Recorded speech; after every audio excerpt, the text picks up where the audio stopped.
My name is Tori Thatcher, and I'm 32 years old. 5 years ago, my mother called me 3 days before Thanksgiving and said 7 words that shattered everything I thought I knew about family.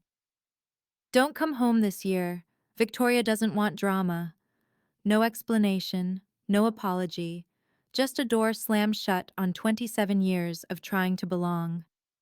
I spent that Thanksgiving alone at a restaurant in Boston, watching happy families laugh together while I fought back tears over a cold turkey dinner. I had no idea that the strangers at the next table would become the family I'd always dreamed of.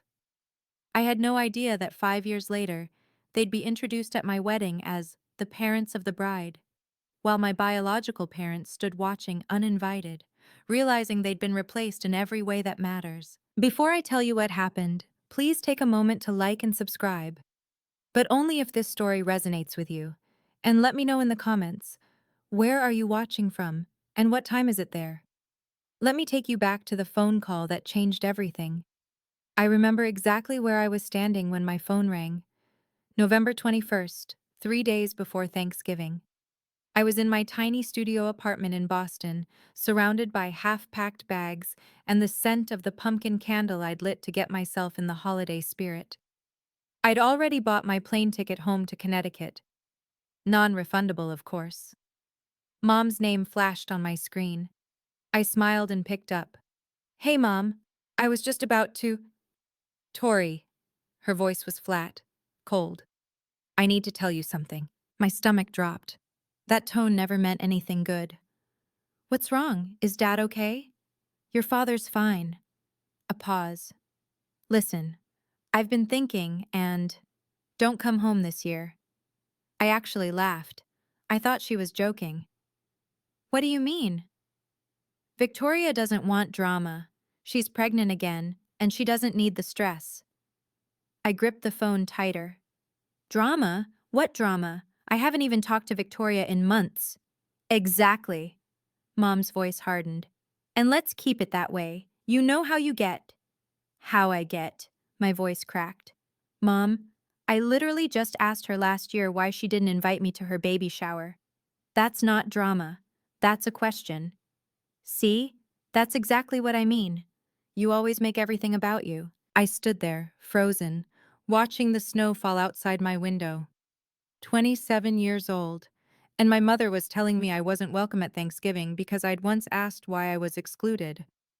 "Mom, I already bought my ticket." "Then get a refund." Her tone left no room for negotiation. "Victoria is pregnant. She doesn't need stress. You understand." The line went dead. I understood perfectly. I'd always been the acceptable sacrifice. I wish I could say this was the first time. But as I sat on the edge of my bed, staring at my useless plane ticket, the memories came flooding back like a highlight reel of disappointment. My 16th birthday party. I'd been planning it for months, a small gathering with my 3 closest friends. Mom promised we'd have cake and go bowling. But the morning of, Victoria called crying because she'd failed her calculus final and needed emotional support. My party was canceled. We spent the day consoling my sister instead. "Don't be dramatic, Tori. Your sister needs us more right now. You can celebrate next weekend." We never did. Then there was my college graduation. I'd worked so hard for that moment.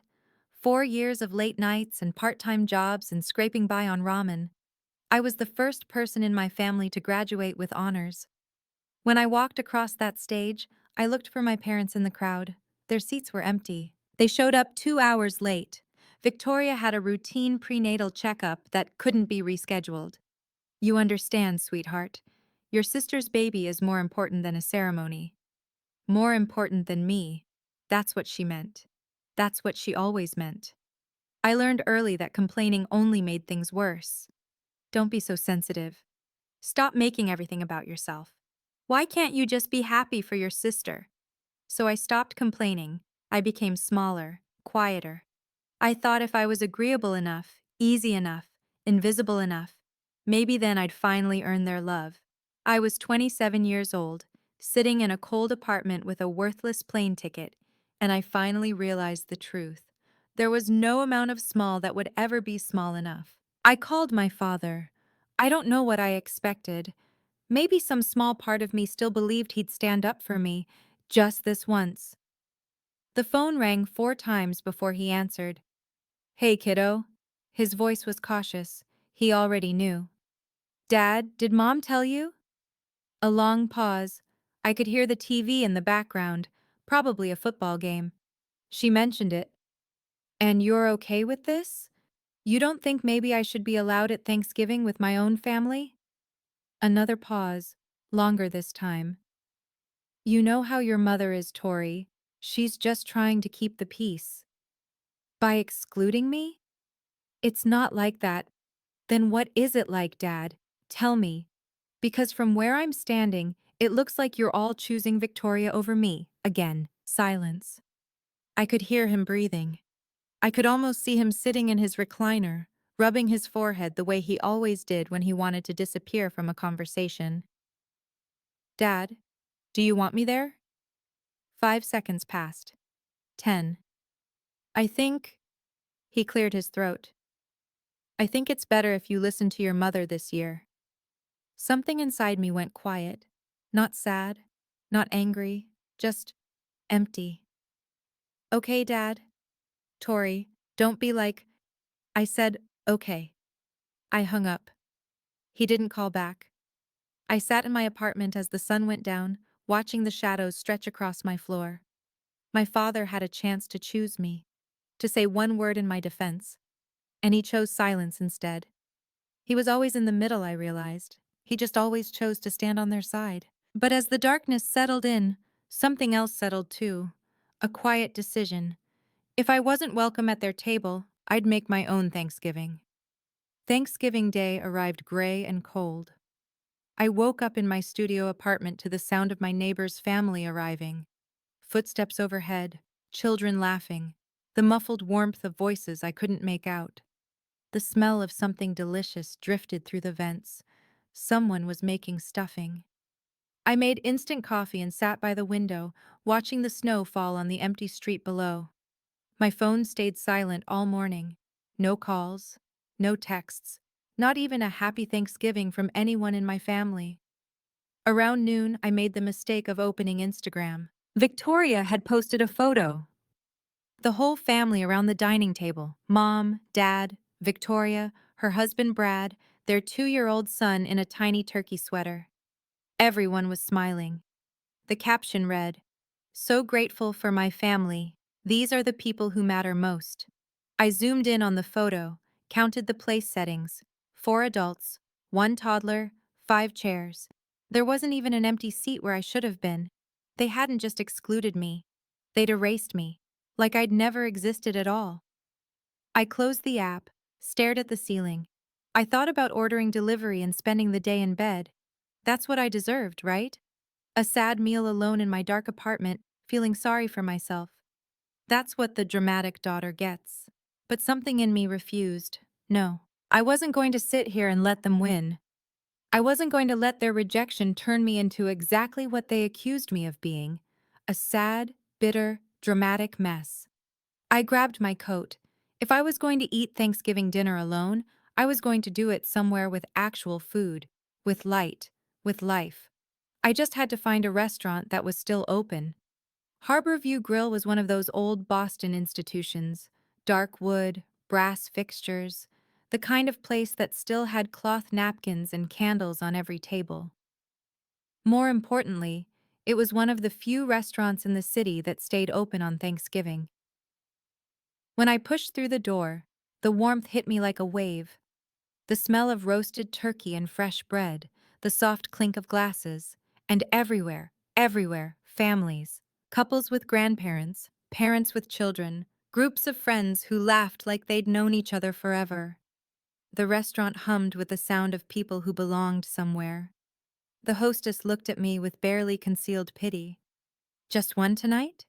Just one.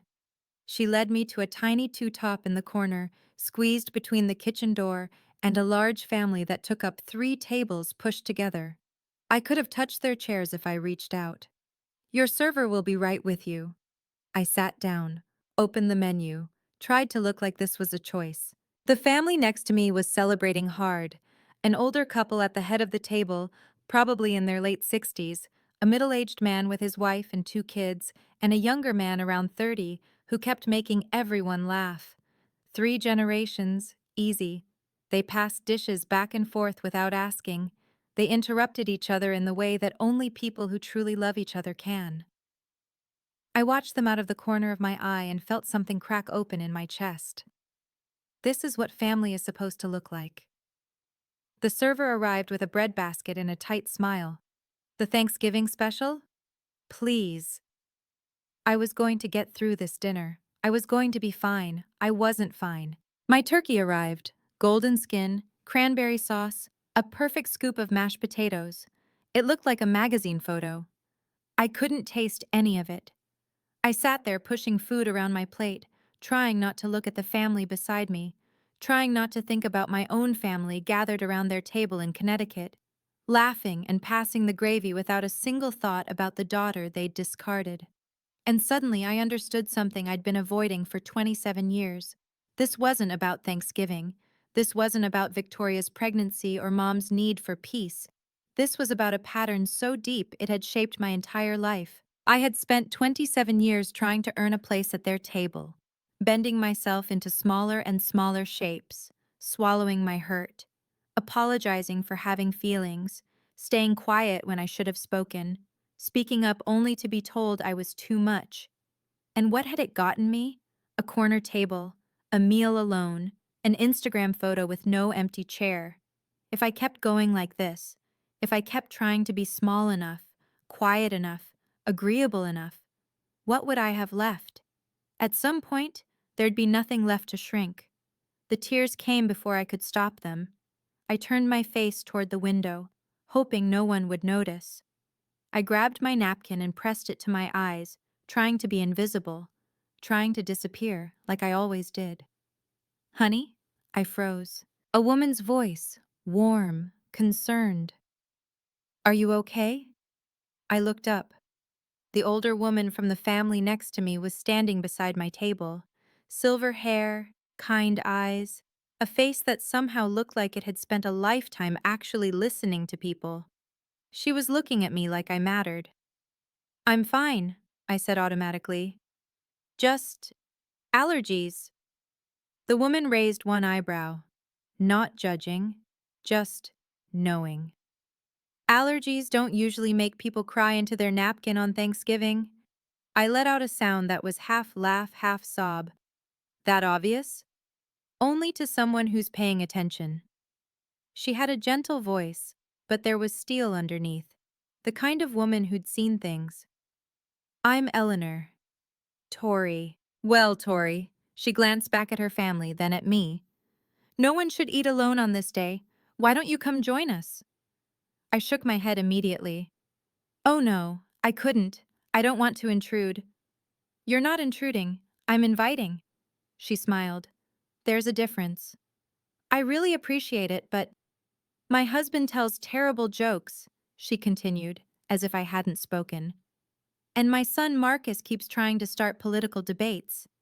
You might as well come suffer with us. From the big table, the older man, her husband, I assumed, waved at me. She won't take no for an answer. Trust me. 43 years, and I've never won an argument. The younger son, Marcus apparently, grinned. He's not wrong. I looked at my cold turkey, my empty table, my napkin still damp with tears. Then I looked at Eleanor Morrison and her warm eyes and her family that somehow had room for a stranger. Okay, I heard myself say. If you're sure I'm not... I'm sure. Eleanor put her hand on my shoulder. Come on. We just opened another bottle of wine, and there's way too much pie. I stood up on shaky legs and followed her to the table, not knowing that this single moment, this small act of kindness from a woman I'd never met, was about to change the entire trajectory of my life. They made room for me like I'd always been there. Someone pulled up a chair. Someone else handed me a plate. Before I could even sit down, I had a glass of wine in my hand and a warm roll on my plate. I'm Richard, the older man said, shaking my hand firmly. This is my wife, Eleanor. Our son Daniel and his wife Sarah, their kids Emma and Lucas, and our youngest Marcus. Hi. I gave an awkward little wave to the table. I'm Tori. Thank you so much for— What do you do, Tori? Daniel asked, passing me the mashed potatoes. I'm a graphic designer, freelance mostly. That's wonderful, Sarah said. I can barely draw a stick figure. Mom, stick figures are easy, Emma said. She looked about 8. Even I can do that. Everyone laughed. Not at anyone, with each other. It was such a foreign sound.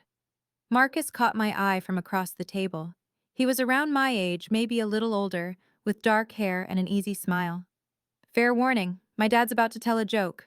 I am not, Richard protested. He is, Eleanor said. Richard grinned. Okay, fine.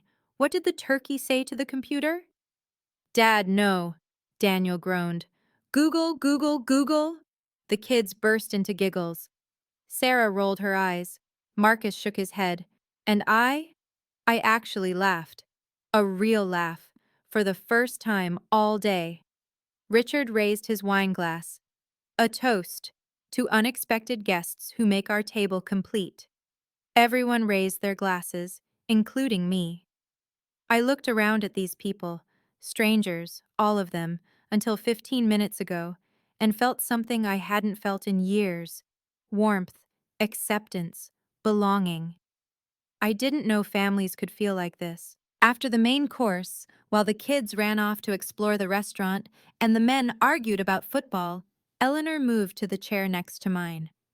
How are you doing? She asked quietly. Really? I looked down at my plate. Better. This is really nice. Thank you. You're welcome. She took a sip of her wine. But that's not what I asked. Something about her directness made me want to be honest. I'm okay. I'm just having a hard Thanksgiving. Do you want to tell me why you're really here alone? I hesitated. The truth felt too pathetic to say out loud. My own mother told me not to come home. My sister thinks I'm drama. My father chose silence over me. But Eleanor waited, patient, no judgment in her eyes. My mom called me 3 days ago, I finally said. Told me not to come home for Thanksgiving. My sister is pregnant and she didn't want drama. Drama? That's what they call it when I ask questions they don't want to answer. Eleanor nodded slowly. I see. It's fine, I added quickly. I mean, it's not fine, but it's not fine. Eleanor's voice was gentle but firm. Can I tell you something I learned in 30 years as a family lawyer? I blinked. You're a lawyer? Retired. Family law. She smiled. I've seen every kind of family dysfunction you can imagine, and I've learned that the people who accuse you of causing drama are usually the ones creating it. They just need someone to blame. The words hit me like a physical force. You're not the problem, Tori. Eleanor put her hand over mine. You never were. I couldn't speak. I could barely breathe. Those were the words I'd needed to hear my entire life. Hey, I want to pause here for a second. If you're watching this and you've ever been blamed for causing drama just because you asked to be treated fairly, I see you. I want to know, have you ever been made the scapegoat in your family? Type your answer in the comments. And if this story is hitting close to home, please hit that like button so more people can find it. Now let me tell you what happened next. The evening wound down slowly, the way good dinners do. Pie was served, coffee was poured. The kids fell asleep on Sarah's lap, exhausted from running circles around the restaurant. When the check came, I reached for my wallet, but Richard waved me off. Please, he said, our treat. I can't let you. You can and you will. He smiled. Consider it a Thanksgiving tradition. We always buy dinner for new friends. As we gathered our coats and prepared to leave, Eleanor pressed something into my hand. A small card, cream-colored, with elegant black text. I looked down. Eleanor Morrison, J.D., Family Law, retired. Below that, a phone number and an address in Brookline. If you ever need to talk, she said, call me, I mean it. I. Thank you. Richard appeared beside us, shrugging on his coat. Sunday dinners, every week at our place. You're welcome any time. I shook my head. That's so kind, but I couldn't. She could, Marcus said, joining the group. And she should. Mom never says things she doesn't mean. Trust me. Eleanor squeezed my hand. Family isn't blood, Tori. It's showing up. I stood there in the restaurant lobby, holding a business card from a woman I'd met 3 hours ago, receiving an open invitation from a family I had no claim to. Outside, the snow was falling harder. Through the window, I could see families hurrying to their cars, children carried on shoulders, grandparents clutching to-go containers of leftover pie. I looked back at the Morrisons, Richard helping Eleanor with her scarf, Daniel herding sleepy children, Marcus waiting by the door with an expectant look. Okay, I said. Maybe I'll stop by sometime. Eleanor smiled like she'd known I'd say yes all along. I had no idea I'd just met my future family. I didn't go to Sunday dinner the next week, or the week after that. It felt too strange, too forward, too much like I was imposing on someone else's family. But Eleanor called. Just to check in, she said. Just to see how I was doing. By early December, I finally accepted the invitation. That first Sunday, I stood on the Morrisons' porch in Brookline for 5 full minutes before I worked up the courage to knock. The house was exactly what I'd imagined, a beautiful Victorian with a wraparound porch and lights in every window. It looked like the kind of place where good things happened. Eleanor opened the door before I could change my mind. There you are. She pulled me into a hug like it was the most natural thing in the world. We saved you a seat. That was the first of many Sundays. Over the next 6 months, I became a regular at the Morrison dinner table. Richard taught me to play chess, even though I lost every single game. Eleanor showed me her secret pie crust recipe, the one she swore she'd never written down. Daniel's kids started calling me Aunt Tori without anyone telling them to. And Marcus? Marcus and I became friends. Real friends. The kind who texted random thoughts at 2 a.m. and argued about movies and sat next to each other at dinner without anyone having to arrange it. I didn't hear from my biological family once. Not a call, not a text, not even a Christmas card. For the first time in my life, I stopped noticing. Because for the first time, I wasn't performing for love. I wasn't shrinking myself to fit into someone else's expectations. I was just loved. It felt like finally coming home. One spring afternoon, about 8 months after that first Thanksgiving, Eleanor and I were sitting on her back porch. The garden was just starting to bloom, tulips pushing up through the soil, birds fighting over the feeder. Richard was inside, watching a game with Marcus. We could hear them shouting at the TV. Have you heard from your parents? Eleanor asked. I watched a robin land on the fence. No, and I haven't reached out either. She nodded, no judgment in her eyes. Do you want to? I thought about it, really thought about it. Sometimes, I admitted. In the middle of the night, mostly. I'll think about calling my mom and trying to explain, but then I remember there's nothing to explain. She knows what she did. She just doesn't think it was wrong. That's a hard thing to accept. It is. I pulled my cardigan tighter. I keep waiting to feel guilty. Everyone says you should forgive your family no matter what. Blood is thicker than water and all that. You know, I've never believed that. Eleanor took a sip of her tea. In my career, I helped a lot of people find legal recognition for the families they've built, not the ones they were born into. I turned to look at her. What do you mean? She smiled, soft and knowing. Just that the law recognizes what the heart already knows. That family can be created, not just inherited. There are ways to make those bonds official, if a person wants to. I didn't fully understand what she was hinting at. Not yet. Something to think about, Eleanor said. Whenever you're ready. She patted my hand and changed the subject to her tomato plants. But her words stayed with me. They would take root slowly and bloom at exactly the right time. It happened so naturally that I almost didn't notice it happening. 2 years after that first Thanksgiving, Marcus and I weren't just friends anymore. We were something more.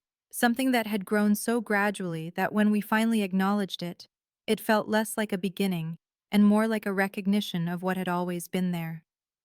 He asked me to dinner at Harborview Grill, the same restaurant where we'd met. This feels circular, I said, sliding into the booth. That's the point. Marcus was nervous. I could tell by the way he kept adjusting his napkin. I wanted to bring you back to where it all started. Where what started? He reached across the table and took my hand. Tori, I've been trying to figure out how to say this for months. He took a breath. I want to spend the rest of my life choosing you, every single day. My heart stopped. Marcus? I know your family hurt you. I know you're scared of people who are supposed to love you letting you down. His eyes were steady on mine. But I'm not going anywhere. I never have been. He pulled out a small velvet box. Tori Thatcher, will you marry me? I couldn't speak. I couldn't breathe. I looked at this man who'd been my friend first, my confidant second, my rock through 2 years of healing, and I saw my future. Yes, I whispered. Yes. He slipped the ring on my finger. The restaurant erupted in applause. I'd been so focused on Marcus I hadn't even noticed the other diners watching. And then I saw them. In the corner booth, Richard and Eleanor, champagne already poured, beaming at us like they'd known all along. Mom couldn't resist, Marcus laughed. I was going to officially become a Morrison. The wedding planning began immediately. Venue options, catering tastings, flower consultations. It was overwhelming and exciting and everything I'd never let myself dream about. But one question kept me up at night. The wedding invitations would need a line for parents of the bride. And I had no idea what to write there. Robert and Linda Thatcher? They hadn't spoken to me in over 2 years, hadn't called on my birthday, hadn't acknowledged my existence in any way. I couldn't put their names on my wedding invitation. They hadn't earned that honor. I was pacing in the Morrisons' living room one evening when Eleanor found me. What's troubling you, sweetheart? I told her about the invitation, about the impossible line I couldn't figure out how to fill. Eleanor sat down and patted the cushion beside her. There's something I mentioned to you once, about legal recognition for chosen family. Do you remember? I nodded slowly. You said the law recognizes family that's created, not just inherited. Adult adoption, Eleanor said gently. It's a legal process where a consenting adult is formally adopted by another family. It creates a legal parent-child relationship, new birth certificate, new legal next of kin status, everything. My heart was pounding. That's a real thing? Very real. I've helped many people through the process. I looked at this woman who'd pulled me into her family on the loneliest night of my life, who'd fed me Sunday dinners and taught me about pie crust and shown me what a mother could be. Eleanor, my voice cracked. Would you and Richard consider... She pulled me into her arms before I could finish the sentence. We've considered you our daughter since the first Thanksgiving, she whispered. We were just waiting for you to be ready. The adoption process took several months. Paperwork, court appearances, legal filings. But with Eleanor guiding me through every step, it felt less like bureaucracy and more like a ceremony. When the judge signed the final order, I legally became Tori Morrison. I had a new birth certificate, new legal parents, a new family, on paper and in my heart. The wedding was set for the following June. We sent out invitations with the line I'd agonized over, now proudly printed: Parents of the bride, Richard and Eleanor Morrison. I should have known the Thatcher family would eventually find out. 3 months before the wedding, my phone buzzed with a text from Victoria, the first message from her in nearly 3 years. Did you know Tori's getting married? I stared at the screen, then I blocked the number. A week later, my mother called, 5 times in one day. I let every call go to voicemail. Finally, a text. Why didn't you tell us? We're your family, call me back immediately. I read it twice, then I deleted it. 3 years of silence. 3 years of pretending I didn't exist. And now suddenly they remembered they had another daughter. I wasn't angry. I'd moved past anger long ago. I was just tired. Marcus found me staring at my phone that evening. Everything okay? My biological family found out about the wedding. Ah. He sat down beside me. What do you want to do? Nothing. I put the phone away. I don't owe them anything. Not an explanation, not an invitation, nothing. He nodded and pulled me close. Whatever you decide, I support you. But we both knew this wasn't over. The Thatchers weren't the kind of family who accepted being ignored. The question was, what would they do about it?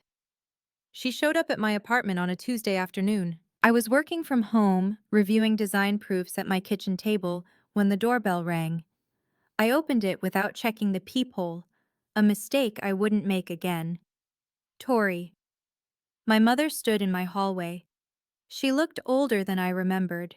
Grayer, more tired, but her eyes held the same disappointed expression I'd spent my childhood trying to erase. Mom. The word felt foreign in my mouth. What are you doing here? What am I doing here? She pushed past me into the apartment without being invited. What are you doing? Getting married without telling your own mother? We haven't spoken in 3 years. And whose fault is that? I closed the door slowly, counted to 5. Yours. It was your fault. You told me not to come home. Not to. That was one Thanksgiving. You can't still be upset about that. I'm not upset. I kept my voice calm. I've moved on. Linda's eyes swept across my living room, landing on the photos on my bookshelf. Me and Marcus at a beach. Me and Eleanor making pie. The whole Morrison family at Christmas. Me right in the center. Who are these people? My family. Her face contorted. I am your family. You were. I met her gaze evenly. You chose not to be. Remember? Victoria didn't want drama. That was years ago. And in those years, you never once called, never checked if I was alive, never acknowledged my existence. I felt eerily calm. So no, Mom, you don't get to show up now and act like you have a claim on me. I want an invitation to the wedding. No. Her jaw dropped. Excuse me? You heard me? I walked to the door and opened it. You don't get to erase me and then demand a seat at my table. The wedding day dawned golden and perfect. June in Napa Valley. A vineyard with rolling hills and endless rows of grapevines. We'd chosen an outdoor ceremony with a reception in a beautiful stone barn, everything decorated with white roses and greenery. In the bridal suite, I stood before a full-length mirror while Eleanor adjusted my veil. You look beautiful, she said softly. Absolutely beautiful. I looked at my reflection. The woman looking back at me was calmer, stronger than the girl who'd sat alone in a restaurant 5 years ago. That girl hadn't believed she deserved to be loved. This woman knew better. On the vanity beside me sat a copy of the wedding program. I picked it up, reading the line I'd never thought I'd be able to write. Parents of the bride, Richard and Eleanor Morrison. Underneath, in smaller text, the family who chose her. Eleanor noticed me looking. Are you nervous? About marrying Marcus? No. I set down the program. About what might happen, a little. I'd hired security for the wedding, a quiet precaution. After Mom's visit to my apartment, I knew there was a chance she'd try something. Eleanor put her hands on my shoulders. Whatever happens today, you have a family who chose you. We will always choose you. Never forget that. I hugged her tight. I love you, Mom. It was the first time I'd called her that. The word came out naturally, like it had always been waiting. Eleanor's eyes glistened. I love you too, sweetheart. My daughter. Through the window I could see guests arriving. Marcus was already at the altar looking nervous and handsome in his gray suit. It was time. Whatever came next, I was ready. The ceremony was everything I'd dreamed of. Marcus waiting at the end of the aisle. Richard walking me toward him, steady and proud. The vows we'd written ourselves, words that made half the guests cry and the other half pretend they weren't crying. When Marcus slipped the ring on my finger and the officiant pronounced us husband and wife, I felt something click into place, like the last piece of a puzzle I'd been trying to solve my entire life. The reception was in full swing when the security guard found me. "Mrs. Morrison?" He appeared at my elbow, discreet and professional. "There are two people at the entrance. They claim to be your parents." I'd expected this. Part of me had been waiting for it all day. Marcus appeared beside me. "What's going on?" "My biological parents are here." His expression hardened. "I'll handle it." "No." I took his hand. "This is my moment. I'll handle it." I considered my options. I could have them removed. I could pretend they weren't there. I could avoid the confrontation entirely. But something in me said no. Let them see. Let them see what they lost. Let them see the family who stepped up when they stepped away. Let them witness the life I built without them. "Let them in," I told the security guard. "But don't seat them with the family. Put them in the back." "Are you sure?" Marcus asked. "I'm sure." The guard nodded and disappeared. A few minutes later, I saw them, Linda and Robert Thatcher, standing uncertainly at the edge of the reception, looking around at the 100+ people who were celebrating their daughter's wedding. Their daughter, who they hadn't spoken to in 3 years. The MC was about to make his announcement. Perfect timing. "Okay, this is the moment. Before the big reveal, I have a question for you. If you were in my shoes, would you have let your biological parents into your wedding?" Type yes or no in the comments. I want to know what you would have done. And if you're dying to see what happens next, make sure you're subscribed with notifications on. Now let me tell you about the moment everything changed. The MC stepped up to the microphone. The music softened. "Ladies and gentlemen, if I could have your attention, please." The room quieted. Guests turned toward the front. Champagne glasses paused halfway to lips. "Before we continue the celebration, I'd like to introduce some very special people." I watched my biological parents from across the room. Linda was craning her neck, trying to see. Robert stood behind her, hands in his pockets, looking uncomfortable. They had no idea what was coming. "Please join me in welcoming the parents of the bride." Linda straightened up. I could see her preparing to acknowledge the introduction, to accept the recognition she believed was rightfully hers. "Richard and Eleanor Morrison!" The room erupted in applause. Richard and Eleanor stood from the head table, beaming, waving to the guests. People cheered. Someone whistled. The photographer snapped photos. And across the room, my mother's face went white. I watched it happen in slow motion. The confusion, the disbelief, the moment she realized what those words meant. Richard and Eleanor Morrison, the family who chose Tori and whom Tori chose in return. Linda grabbed Robert's arm. "What did he just say?" Robert looked stunned, speechless. Around them, guests clapped and smiled, completely unaware that the older couple in the back had any connection to the bride at all. To everyone else at this wedding, Richard and Eleanor Morrison were simply what they appeared to be: my parents. Linda's mouth opened and closed. No sound came out. She looked at the happy couple accepting congratulations, then at me standing with my husband, and the truth finally settled over her like a cold wave. She had been replaced. Completely. Officially. Legally. And everyone in this room knew it except her. Linda pushed through the crowd before I could stop her. She reached me just as the applause was dying down. Her face was flushed, her eyes wild. Robert trailed behind her, looking like he wanted to disappear. "What is going on?" Linda's voice was a harsh whisper. "Who are those people?" I kept my voice calm, steady. "My legal parents. I was adopted 2 years ago." "You... what?" She actually staggered back a step. "You can't just replace us." I didn't replace you. I looked at her evenly. You abandoned me first. We never abandoned you. You told me not to come home. You chose Victoria. Every time. For 27 years. The guests nearest to us had noticed the confrontation. Conversations died.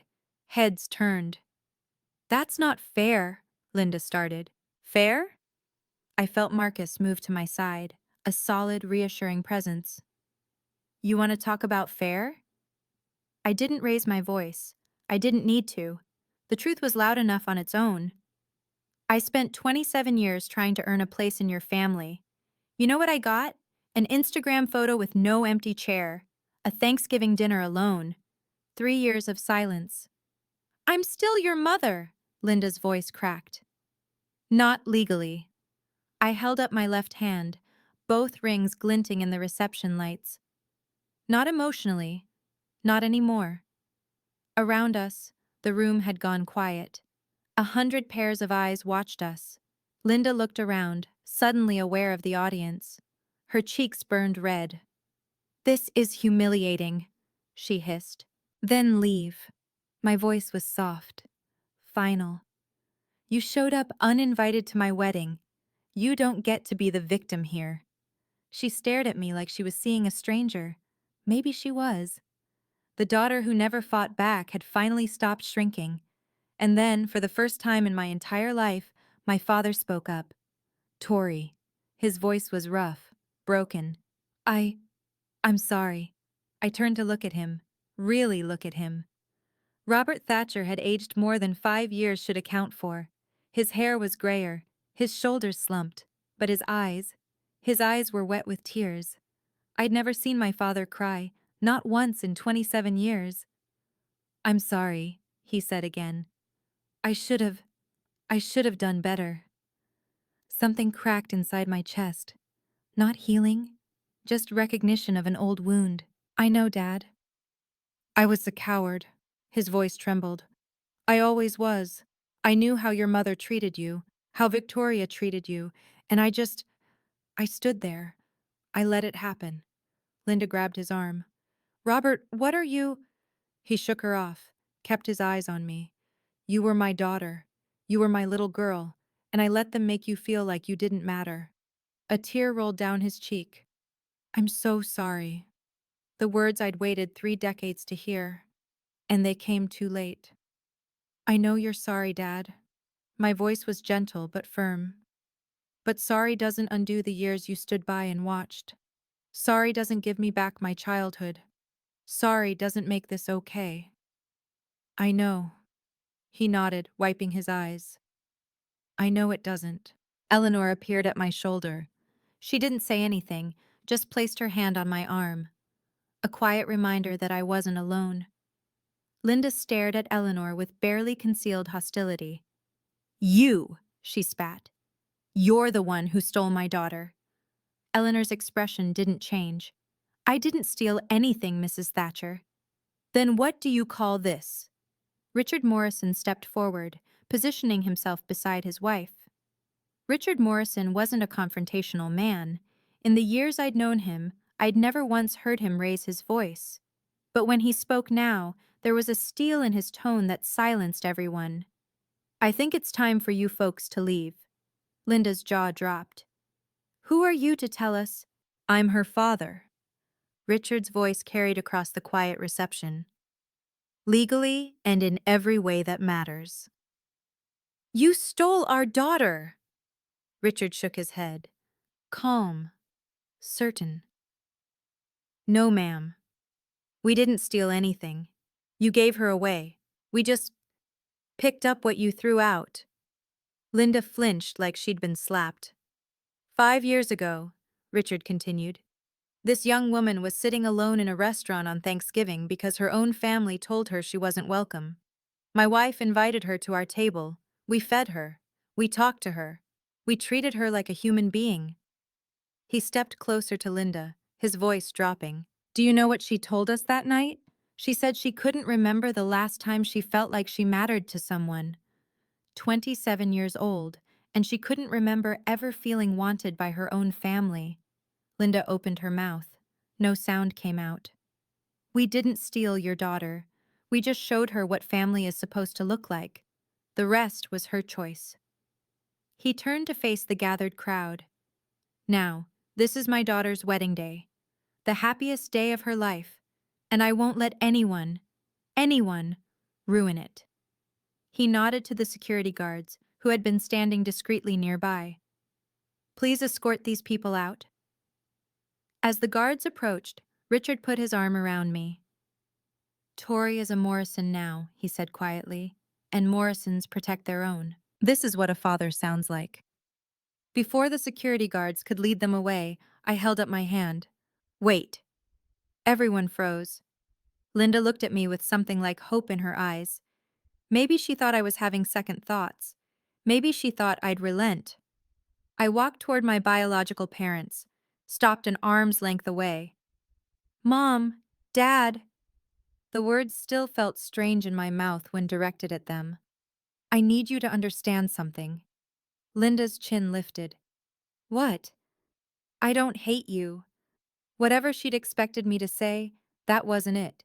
I don't hate you, I repeated. I've made peace with who you are. You're not villains. You're just people who couldn't love me the way I needed to be loved. People who chose comfort over fairness. People who let one daughter become invisible so the other could shine. Robert was crying again. Linda's face was a mask. But I've also made peace with who I am. I stood straighter. And who I am is someone who deserves to be chosen, not as a backup, not as an afterthought, chosen first. I looked at them both. The parents I'd spent my childhood trying to please, the family I'd shrunk myself to fit into. You didn't choose me, they did. I gestured to the Morrisons. And I choose them. The room was silent. 100 guests watched this moment, and not one of them moved. Linda opened her mouth to speak. I didn't let her. I'm not erasing you from my history. I'm just not giving you a seat at my table anymore. And that's not revenge. That's just the natural consequence of your choices. I nodded to security. Goodbye, Mom, Dad. As they were escorted out, the wedding guests began to applaud. Not for the drama, for me. The rest of the wedding was everything I'd hoped for. We danced, we laughed, we cut the cake while everyone cheered. Marcus twirled me around the dance floor until I was dizzy with joy. For those few hours, I let myself forget about the confrontation and just be happy. But the next morning, my phone started blowing up. Texts from cousins I hadn't heard from in years, messages from aunts and uncles I barely knew. The extended Thatcher family had heard about what happened at the wedding, and they had opinions. How could you do this to your mother? Family is family no matter what. You've broken your father's heart. I deleted them without responding. But then came a text from someone unexpected. My Aunt Patricia, my father's younger sister. Tori, I heard what happened. I want you to know. I'm proud of you. I stared at the screen. I always knew Linda and Victoria treated you wrong. I tried to say something once, and your mother stopped speaking to me for a year. But you deserved better. You always did. My eyes burned.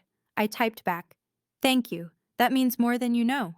On Facebook, Linda posted a long, dramatic status about ungrateful children and modern families who don't understand loyalty. I didn't respond. I didn't need to. That evening, I blocked every phone number and social media account connected to the Thatcher family. Not out of anger, out of peace. Marcus found me on the balcony of our honeymoon suite. You okay? I looked out at the vineyard spreading golden in the sunset. Yeah, I leaned into him. I really am. For the first time in my life, I wasn't carrying the weight of people who didn't want to carry me. I was finally free. 2 weeks after the wedding, a handwritten letter arrived at our new address.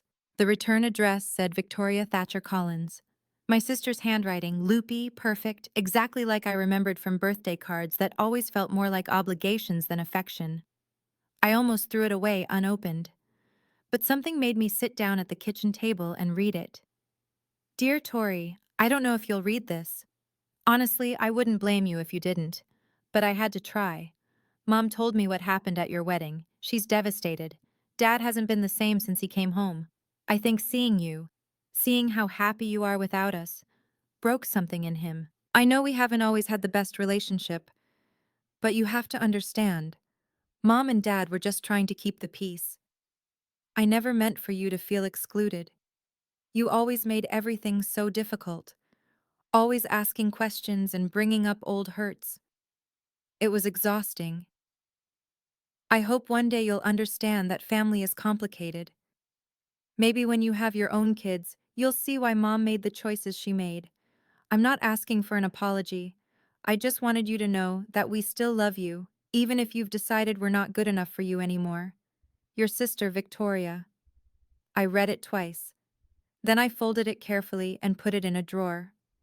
Marcus came home to find me at the kitchen table. What's that? Letter from Victoria. What did she say? Nothing new. I stood up and started making dinner. She still doesn't get it. She never will. Does that bother you? I thought about it. Really thought about it. No, I said finally. It's not my job to make her understand. It never was. A year after the wedding, life had settled into something beautiful. Marcus and I bought a house in the suburbs of Boston, a little Cape Cod with a big backyard, just 20 minutes from Richard and Eleanor.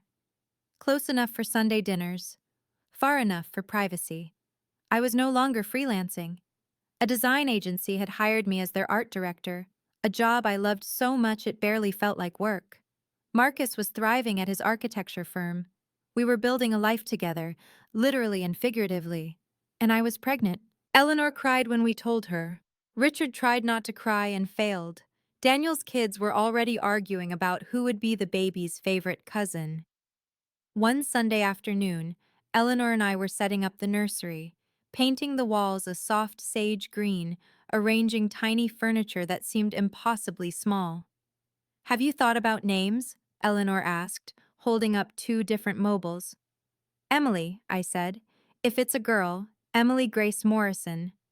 Eleanor's eyes welled up. That's beautiful. The Morrison part is non-negotiable. I smiled. I want her to have the name of the family that chose her mother. Eleanor set down the mobiles and pulled me into a hug.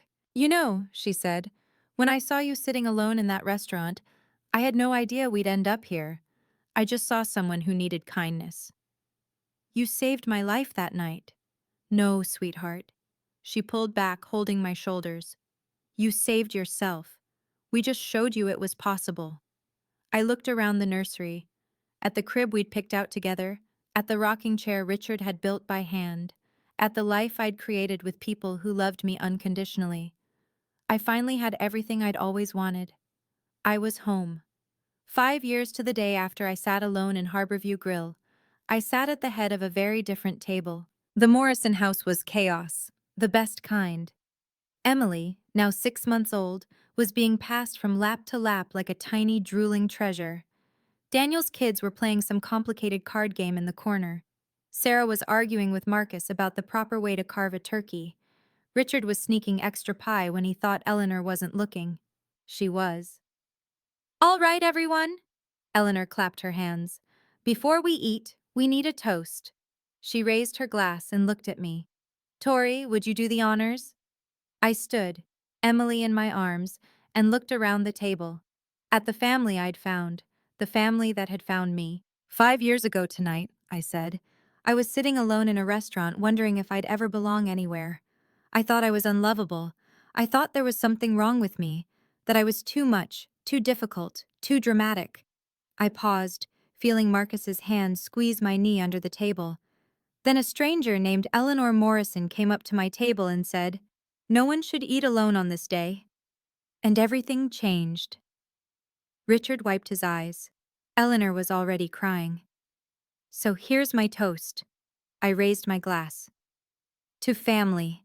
Not the one we're born into, but the one we build, the one we choose, the one that chooses us back. To family, everyone echoed. Glasses clinked. Emily gurgled.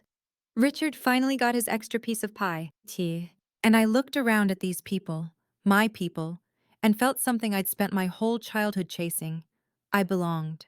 Completely. Unconditionally. For the first time in my life, I was home. After dinner, Marcus and I sat on the back porch with Emily asleep between us in her carrier. The November air was cold, but we were bundled in blankets, watching the stars emerge one by one. Do you ever think about them? Marcus asked quietly. Your bio parents? I considered the question. Sometimes, I admitted. In the middle of the night, mostly. I'll wonder how they're doing, if they've changed, if they ever really understood what they lost. Do you think they have? Changed? I shook my head slowly. People rarely do, not in the ways that matter. Does that make you sad? I looked at Emily, her tiny fist curled near her cheek, her perfect rosebud mouth, her chest rising and falling with each peaceful breath. It used to, I said. But not anymore. I spent so many years being sad about a family that didn't want me. I don't have room for that anymore. My life is too full. Marcus wrapped his arm around me. What changed? I did. I leaned into him. I stopped waiting for them to love me the way I needed.